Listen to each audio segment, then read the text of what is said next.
tous, je me présente, Brigitte Prémont, porte-parole du groupe La Voix verte du quartier. Il nous fait plaisir de vous accueillir dans le cadre de l'initiative Vire au vert, un projet de mobilisation citoyenne parrainé par Équiterre. Welcome to this Vire au vert event, a citizen mobilization project sponsored by Équiterre and hosted by our group La Voix verte du quartier. Vire au vert est une initiative non partisane et ne favorise aucun parti. Le but de cette initiative est de positionner les enjeux environnementaux au cœur des élections et ainsi aider les électeurs à faire des choix éclairés. L'entrevue d'aujourd'hui, ainsi que toutes celles qui auront été tournées avec les autres candidats, seront accessibles en ligne sur diverses plateformes, notamment sur la page Facebook de Vire au vert. This is a non-partisan initiative with the sole goal of bringing environmental issues to the forefront of these elections and helping citizens make informed choices. This and every other interview conducted for this initiative will be available online on the Vire au vert Facebook platform. Merci de votre présence. Et bienvenue à notre invitée d'aujourd'hui, Madame Élisabeth Labelle, candidate du Parti Québec solidaire dans la circonscription de Notre-Dame-de-Grâce, en vue des élections provinciales qui auront lieu le 3 octobre prochain. Thank you for coming and welcome Mrs. Élisabeth Labelle from Québec solidaire and candidate in the NDG riding for the upcoming elections on October 3rd. Madame Labelle, nous vous demanderons de vous présenter pour 1 minute, puis nous vous poserons 6 questions, avec un temps de réponse de 2 minutes chacune. Les questions vous seront posées en français et en anglais, et nous vous laisserons le loisir de répondre dans la langue qui vous convient. Mrs. Labelle, we will ask for you to briefly present yourself, and then we will ask 6 questions in both English and French. Feel free to answer in the language of your choice and please keep your answers to 2 minutes each. 1 minute, s'il vous plaît, présentez-vous et parlez-nous de vos priorités environnementales. Please take a short minute to introduce yourself and your sustainability priorities. Donc, bonjour. Tout d'abord, merci beaucoup pour l'invitation. Je crois qu'on ne parle pas suffisamment d'environnement durant la campagne actuelle. Donc, je suis, comme vous l'avez dit, candidate de Québec solidaire dans Notre-Dame-de-Grâce et très fière de l'être. Je suis moi-même locataire dans Notre-Dame-de-Grâce depuis un peu plus de 2 ans et demi. Mais j'ai passé beaucoup de temps à NDG, même avant ça, comme étudiante au campus Loyola de Concordia. J'ai étudié donc en journalisme, j'ai obtenu mon baccalauréat là-bas et j'ai tellement aimé le quartier, donc j'ai décidé de m'établir ici après. Durant mes études à l'université, j'ai notamment couvert la mobilisation des jeunes pour le climat. Je me suis beaucoup intéressée au phénomène. J'ai discuté très souvent là, avec les jeunes pour le climat et j'ai aussi moi-même participé là, à la Marche pour le climat de 2019 à Montréal. Donc, je suis très investie là, dans la cause environnementale. Présentement, je travaille comme rédactrice pour une agence de communication qui se spécialise en impact social et environnemental. Donc, je comprends assez bien là, les enjeux et comment est-ce que ça s'applique à nos communautés. Et sur une base plus personnelle, je me considère moi-même éco-anxieuse, comme beaucoup de jeunes de ma génération. Et donc, après avoir fait des gestes personnels, composter, prendre mon vélo le plus souvent possible, prendre le transport en commun, j'ai voulu vraiment remédier à l'inaction politique en environnement. Donc, c'est pourquoi j'ai commencé à m'impliquer donc, auprès de Québec solidaire pour vraiment apporter des solutions concrètes à la crise climatique et atténuer les impacts là, donc, de l'environnement, de la crise environnementale sur nos communautés. Donc, mes priorités en environnement, je dirais, ben, c'est large. Il y a beaucoup de choses qu'il faut faire pour remédier à la crise climatique. C'est certain que d'avoir un transport actif qui est sécuritaire, c'est très important, mais aussi un transport collectif qui est efficace et abordable.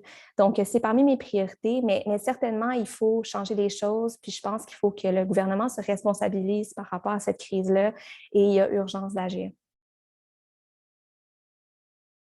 Le groupe d'experts intergouvernemental sur l'évolution du climat, communément appelé le GIEC, nous rappelle que nos émissions de gaz à effet de serre, les GES, ne diminuent pas assez rapidement.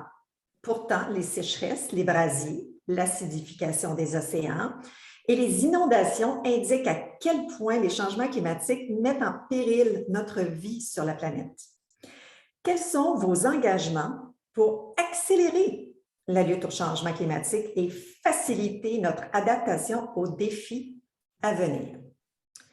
The Intergovernmental Panel on Climate Change, commonly called the IPCC, constantly reminds us that our greenhouse gas emissions are not decreasing fast enough. Intense heat, fires, ocean acidification, and floods indicate how climate change is endangering our lives on the planet. If you are elected, how do you intend to accelerate and intensify our emissions reductions? And how will you help our communities to adapt? Ben, c'est une très bonne question et je pense que pour parler de ce sujet, il faut parler de cibles. Et je crois que les cibles dans le passé ont été nettement insuffisantes et je crois que les cibles actuelles, telles que proposées notamment par le gouvernement Legault, c'est insuffisant pour rattraper le retard des gouvernements précédents et du gouvernement actuel de la CAQ face à la lutte au changement climatique au Québec. On le sait, la fenêtre d'opportunité pour limiter la hausse des températures à 1,5 degré se referme rapidement. Donc, il y a urgence d'agir, puis il nous faut une réelle volonté politique pour y arriver. Autrement, on ne peut pas y arriver. Là. Il faut que le gouvernement ait un leadership par rapport à la lutte au changement climatique. Québec solidaire a d'ailleurs proposé un plan de réduction des GES qu'on a appelé Vision 2030. Puis les mesures dans ce plan-là nous permettraient d'atteindre une réduction de 55 des GES d'ici 2030 par rapport à 1990. Et je suis très fière de ce plan-là parce que c'est un plan qui est ambitieux, mais qui est aussi rigoureux et transparent. Donc, ça a été validé scientifiquement par 8 experts indépendants, dont 2 qui ont travaillé de près avec le GIEC, justement. Ça a aussi été modélisé par 2 firmes indépendantes qui nous assurent la faisabilité de nos propositions. Donc, comme je l'ai dit un peu tout à l'heure, je mentionnais en fait quand je parlais du poids qu'on mettait sur les individus pour réduire leur impact sur l'environnement. Mais si on veut atteindre cette cible-là de 55 % puis respecter l'accord de Paris, respecter donc s'assurer là, que la hausse des températures ne dépasse pas 1,5 degré, mais on doit s'attaquer aux grands émetteurs, à des secteurs qui polluent beaucoup, comme par exemple le secteur des bâtiments, le secteur industriel, le secteur agricole, le secteur des transports, le secteur aussi des déchets. Donc, je pourrais en parler très longuement de ce plan climat-là, mais ce que je peux vous dire, c'est que d'abord, tout nouveau projet de pipeline destiné au transport des hydrocarbures sera interdit sur le territoire du Québec si Québec solidaire est élu pour le prochain gouvernement. Québec solidaire pense aussi qu'il nous faut une véritable révolution des transports.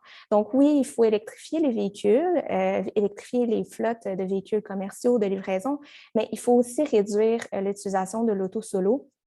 Et pour ça, on ne peut pas juste demander aux gens de réduire leur utilisation de la voiture quand il n'y a pas d'infrastructure pour le faire.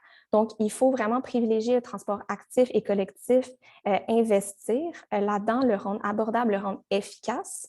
Et il faut aussi développer le transport interrégional, un transport interrégional public pour que justement, dans les régions au Québec, on puisse circuler entre différentes régions, entre différents points de service de façon verte.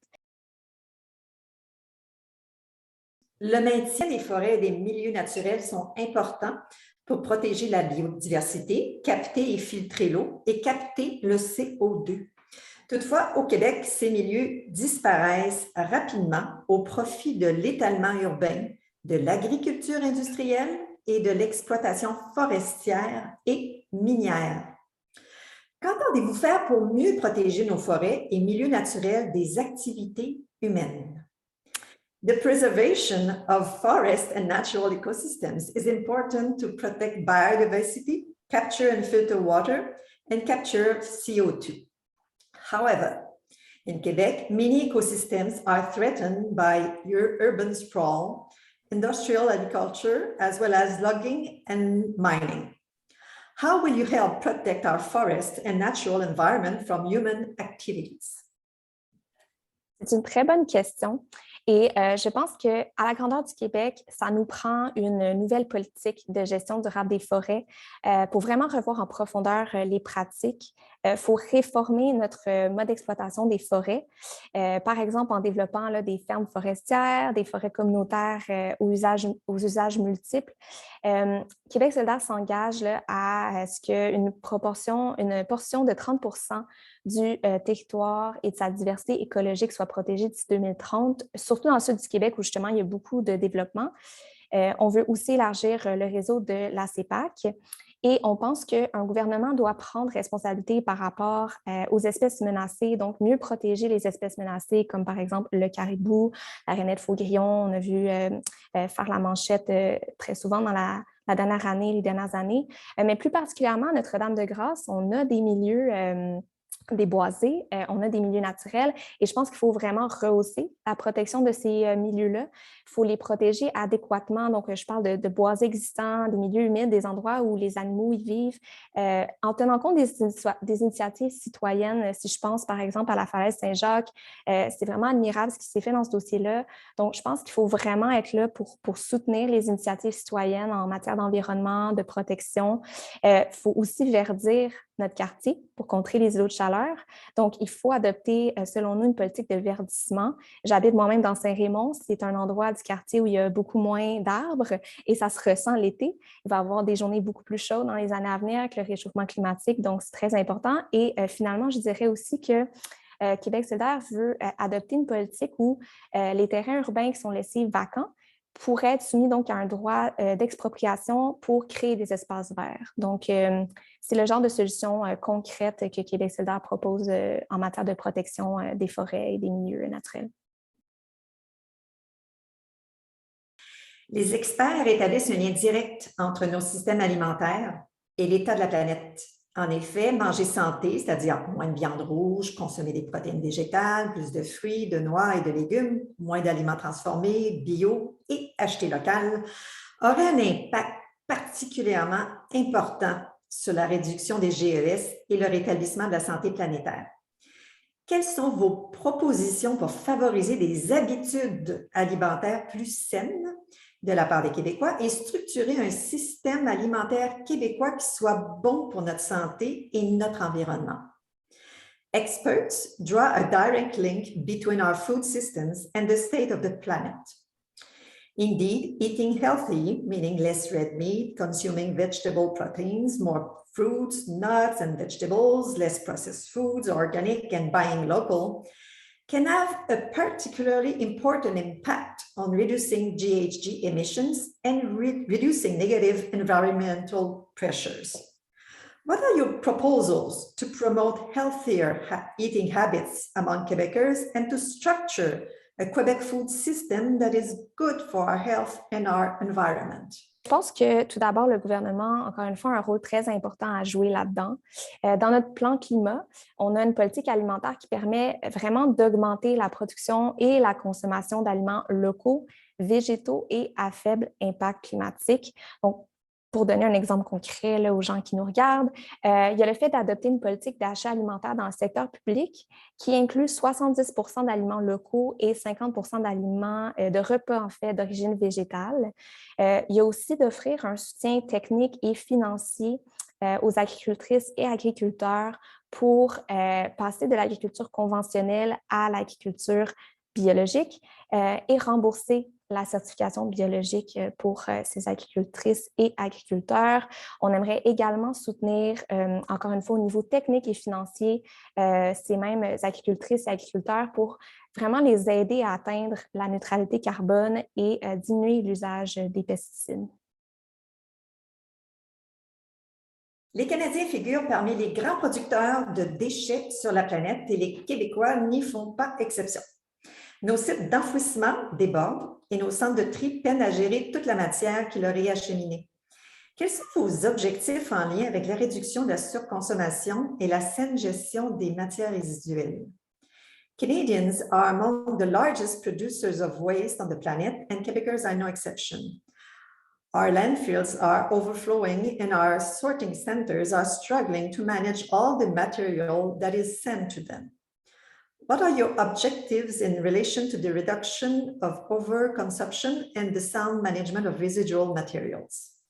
À Québec solidaire, on souhaite adopter une loi sur le gaspillage alimentaire pour obliger les entreprises alimentaires, là je parle de transformateurs, de distributeurs, de détaillants, à conclure des ententes de revalorisation des produits invendus avec des organismes reconnus parce que mon parti et moi-même, là, je trouve insensé qu'actuellement, avec la crise du coût de la vie, avec les banques alimentaires en forte demande, ça n'a pas de sens de jeter autant de nourriture au Québec.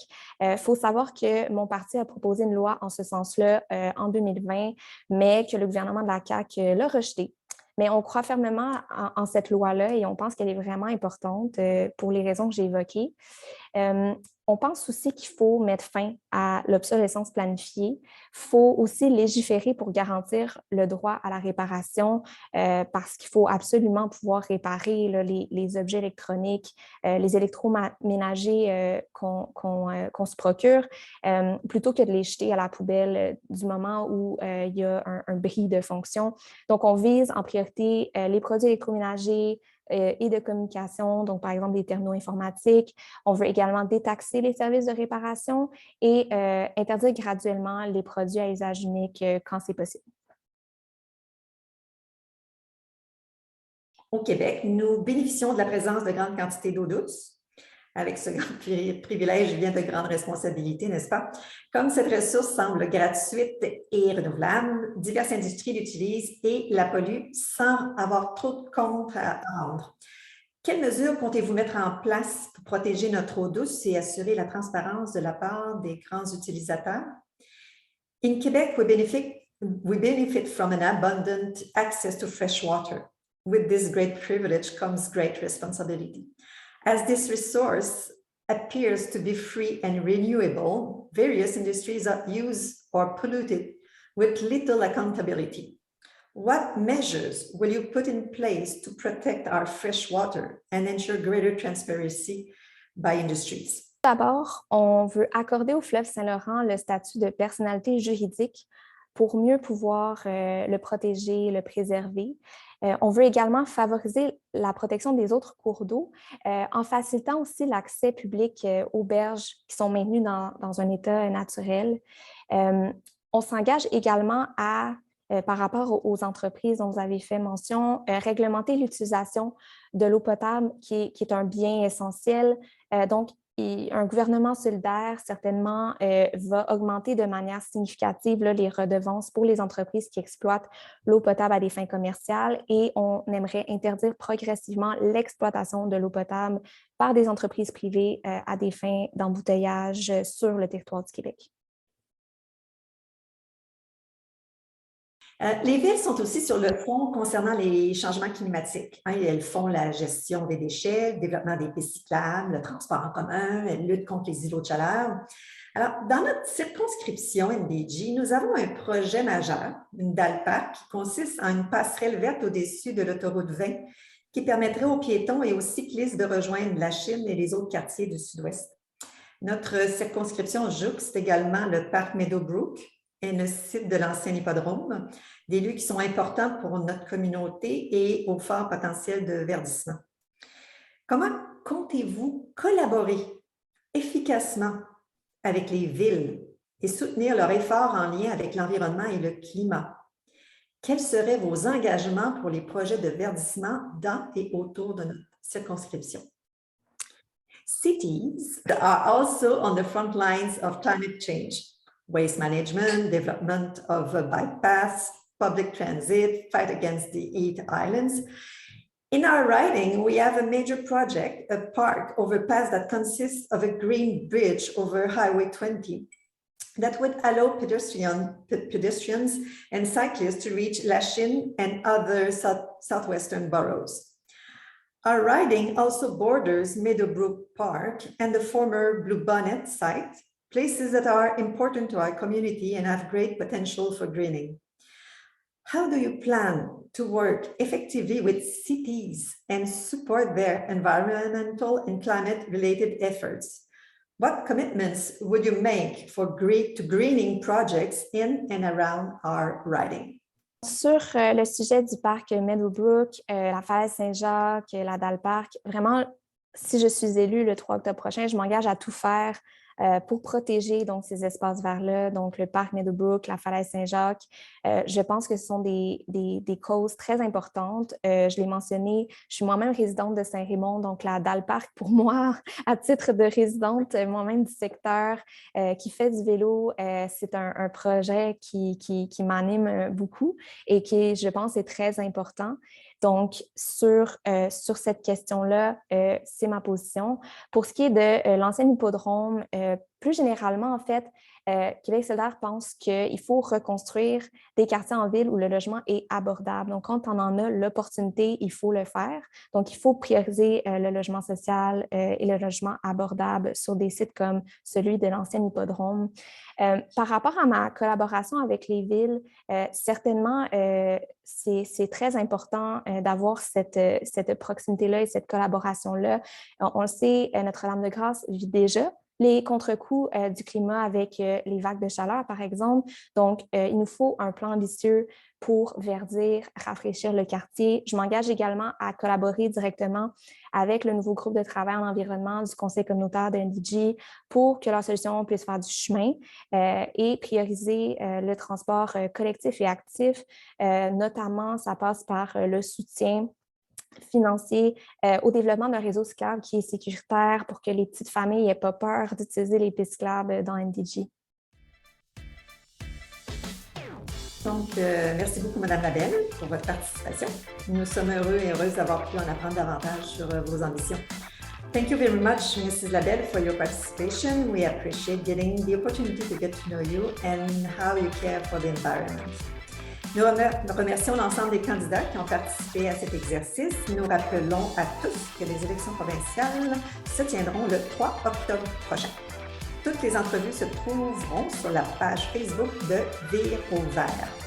Nous encourageons l'ensemble des électeurs à s'informer davantage puis s'engager en matière de protection environnementale et de lutte au changement climatique. We thank all the candidates who participated in this exercise. We remind everyone that the provincial election will be held on October 3rd. All interviews will be posted on the Vire au vert Facebook page. We encourage all voters to become more informed and involved in environmental protection and the fight against climate change.